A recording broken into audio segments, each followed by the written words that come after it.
आज के इस वीडियो में हम फंडामेंटल एनालिसिस करने वाले हैं अंबुजा सीमेंट्स का। भैया ये दीवार टूटती क्यों नहीं है। One of the most popular commercial था इस पर्टिकुलर कंपनी का एंड आपने भी जरूर से सुना होगा एंड कहीं ना कहीं पे नाम सुना होगा इस कंपनी का। बट आज हम डीप डाइव करने वाले हैं इसके फाइनेंशियल्स में एंड देखने वाले हैं कि ये कंपनी क्या करती है एंड आने वाले टाइम में किस तरीके से कंपनी ग्रो हो सकती है, किस तरीके से इसका स्टॉक प्राइस ग्रो हो सकता है एंड किस तरीके से हम इससे बेनिफिट ले सकते हैं।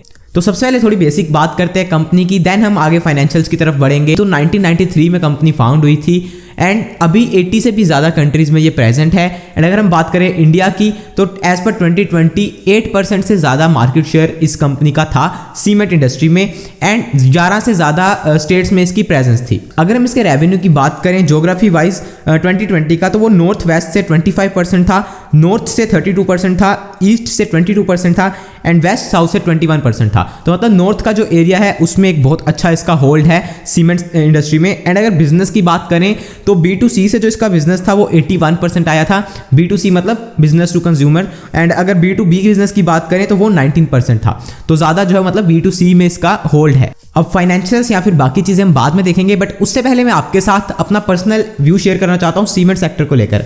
बिकॉज जब भी हम किसी स्टॉक को देखते हैं या किसी सेक्टर को देखते हैं तो हम उसके ऊपर अपना एक व्यू बनाते हैं एंड देन हम उसके अकॉर्डिंगली वर्क करते हैं। तो सीमेंट सेक्टर को लेकर सबसे पहला मेरा व्यू तो ये है, देखो मैंने आपको पहले भी बहुत बार कहा है कि इंफ्रास्ट्रक्चर को लेकर मैं बहुत ज़्यादा बुलिश हूँ बिकॉज हमारी गवर्नमेंट उसको बहुत ज़्यादा पुश कर रही है एंड वो एक नीड भी है। चाहे आपने ये बजट में देखा हो या बाकी चीज़ें भी अगर आप देख रहे हो, जब भी नितिन गडकरी जी आते हैं वो भी कहते हैं कि मैं रोड्स का कनेक्शन ऐसे बना दूंगा, ये कर दूंगा। तो मतलब इंटेंट है। तो वही चीज़ है कि अगर इंफ्रास्ट्रक्चर पे काम होगा तो डेफिनेटली ये कंपनीज को बेनिफिट होगा। अब चाहे रोड्स बनेंगे, चाहे घर बनेगा, चाहे स्कूल्स बनेंगे, यूनिवर्सिटीज़ बनेंगी, हॉस्पिटल्स बनेंगे, ब्रिजेस बनेंगे, तो हर किसी में सीमेंट चाहिए। अगर आपको उसको जोड़ना है तो सीमेंट तो लगेगा ही। एंड सेकंड चीज़ यहीं से हमारी आ जाती है कि जब सीमेंट की ज़रूरत है तो सीमेंट हमें यही यूज़ करना पड़ेगा, चाहे वो अंबुजा हो, चाहे वो ACC हो, चाहे वो श्री सीमेंट हो, अल्ट्राटेक सीमेंट हो, यही ऑप्शंस हैं। बिकॉज सीमेंट का क्या है कि अब समझ लीजिए कोई भी कंपनी है बाहर फॉरेन की कंपनी है वो भी सीमेंट अगर बनाती है तो वो हम इंडिया में यूज़ नहीं कर सकते हैं बिकॉज उसको इंपोर्ट करना जो है वो बहुत ज़्यादा मुश्किल है। बिकॉज सीमेंट की जो एक बोरी होती है वो बहुत हैवी होती है। अब अगर आपको वहाँ से कितने हज़ारों बोरियाँ लेकर आनी है तो कैसे लेकर आओगे। तो इसलिए जब भी सीमेंट की यूज़ होती है वो डोमेस्टिक ही यूज़ होता है, चाहे वो ACC हो जाए, चाहे वो अंबुजा हो जाए, चाहे वो अल्ट्राटेक हो जाए, उनमें से कोई भी हो जाए। बट जब भी सीमेंट की ज़रूरत पड़ेगी तो हमें डोमेस्टिक सीमेंट ही ज़्यादा यूज़ करना पड़ेगा बिकॉज उसका इंपोर्ट करना मुश्किल है। तो डेफिनेटली अगर इंफ्रास्ट्रक्चर पर खर्चा होने वाला है तो सीमेंट हमारा डोमेस्टिक ही यूज़ होने वाला है एंड उसमें इन्हीं कंपनीज को बेनिफिट होने वाला है। तो आज हम अंबुजा सीमेंट्स को देखने वाले हैं, बट बाकी कंपनीज भी मेरे हिसाब से अच्छी हैं। बट हम देखते हैं अंबुजा सीमेंट्स के फाइनेंशियल्स। तो आज हम दो वेबसाइट्स को यूज़ करने वाले हैं, एक है स्क्रीनर एंड सेकंड हम यूज़ करने वाले हैं टिकर टेप को।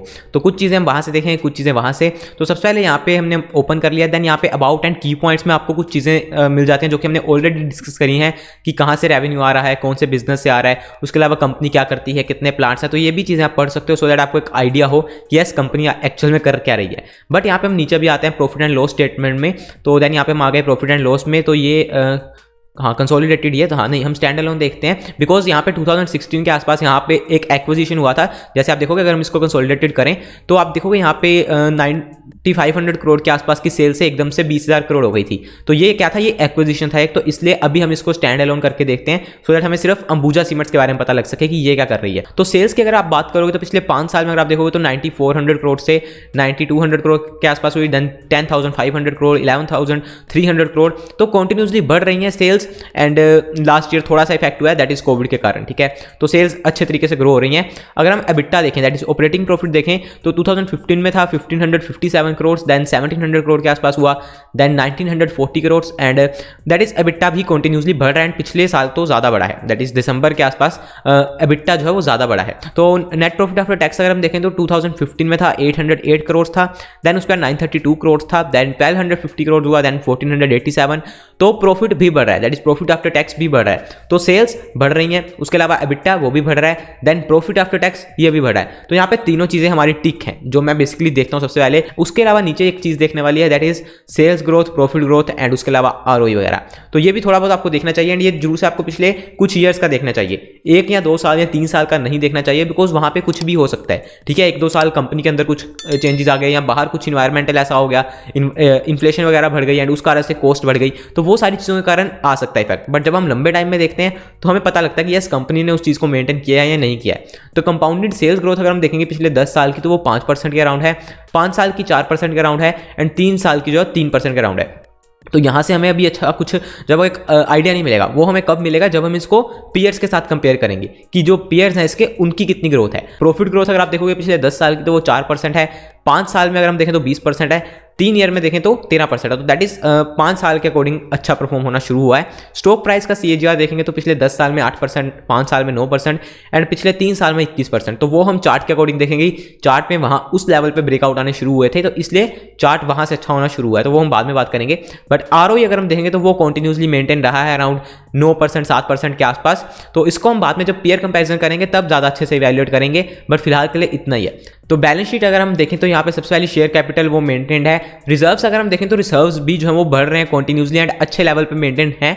उसके अलावा जो मेन चीज़ एक देखने वाली है दैट इज बोरोइंग्स। तो बोरोइंग्स में सबसे ज़्यादा देखता हूँ बैलेंस शीट के अंदर, बिकॉज उसके अंदर क्या है कि कंपनी के अकॉर्डिंग ज़्यादा डेट नहीं होना चाहिए। ज़्यादा डेट अगर कंपनी में है तो मैं उसको थोड़ा सा अवॉइड करता हूँ। इसकी अगर आप बोरोइंग्स देखोगे तो 2009 में 166 करोड़ के आसपास थी, बट वहाँ से इन्होंने कंटिन्यूस को कम किया है एंड देन फाइनली 2020 के आसपास आकर ये 71 करोड़ रह गई थी एंड जून 2021 में 45 करोड़ के आसपास हो गई है। तो इतनी बड़ी कंपनी के साइज के अकॉर्डिंग 45 करोड़ की बोरिंग, दैट इज मतलब ऑलमोस्ट डेट फ्री कंपनी है, तो ये एक अच्छी चीज़ है। उसके अलावा यहाँ पे कुछ खास देखने वाला होता नहीं है, मैं देखता नहीं हूँ, आप देख सकते हो। यहाँ पे नेक्स्ट चीज़ है कैश फ्लो में ऑपरेटिंग एक्टिविटी से अगर आप देखोगे तो अच्छा खासा कैश फ्लो इनके पास आ रहा है। उसके अलावा जो है यहाँ पे कुछ खास और देखने वाला नहीं है, दैट इज मैं नहीं देखता हूँ। आप हर चीज़ के अंदर जा सकते हो, डीप डाइव कर सकते हो, फाइनेंसिंग एक्टिविटी के अंदर भी जा सकते हो, इन्वेस्टिंग एक्टिविटी के अंदर भी जा सकते हो, बट मैं जो मेन चीज़ देखता हूँ वो मैंने आपको बता दी।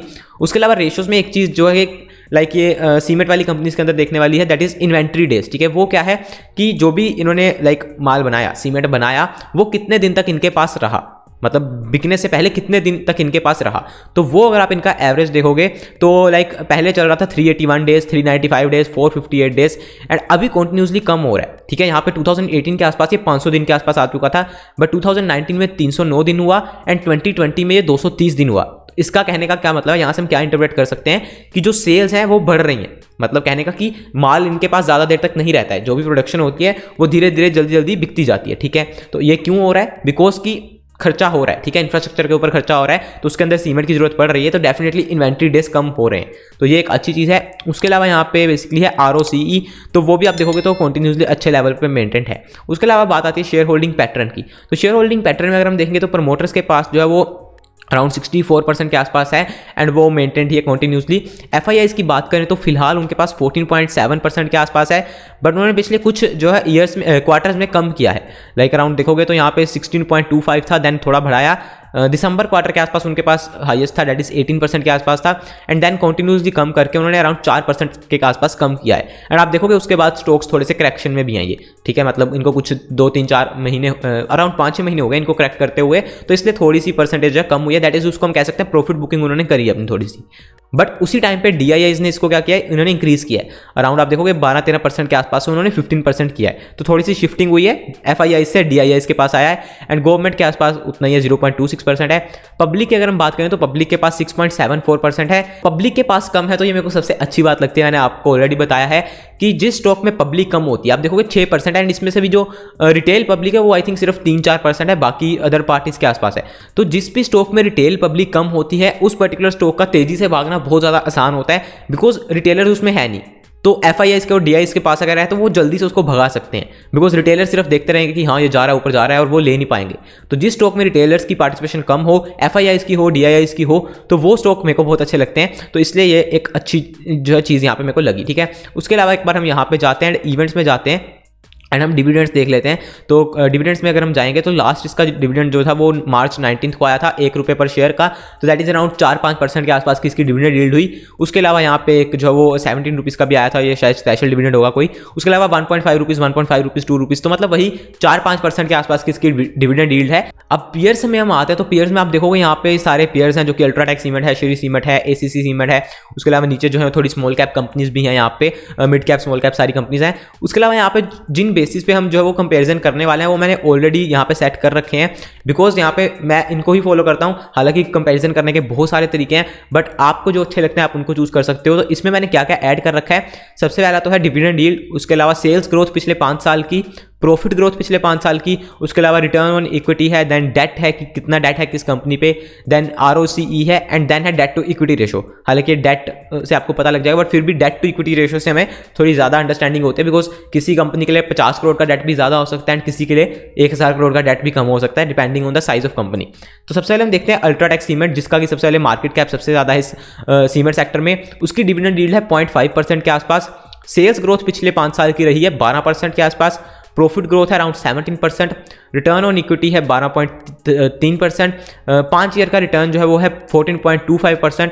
डेट है इस कंपनी पे 15,000 करोड़ का। अब देखने में लगेगा 15,000 करोड़ बहुत ज़्यादा है, बट उस कंपनी का साइज भी ज़्यादा है, ठीक है। अंबुजा सीमेंट से साइज में वो 3 गुना ज़्यादा बड़ी है, तो इसलिए डेट उस अकॉर्डिंगली है। तो ROCE अगर आप देखोगे तो 15% के आसपास है, और डेट टू इक्विटी रेशियो अगर आप देखोगे तो 0.33% है।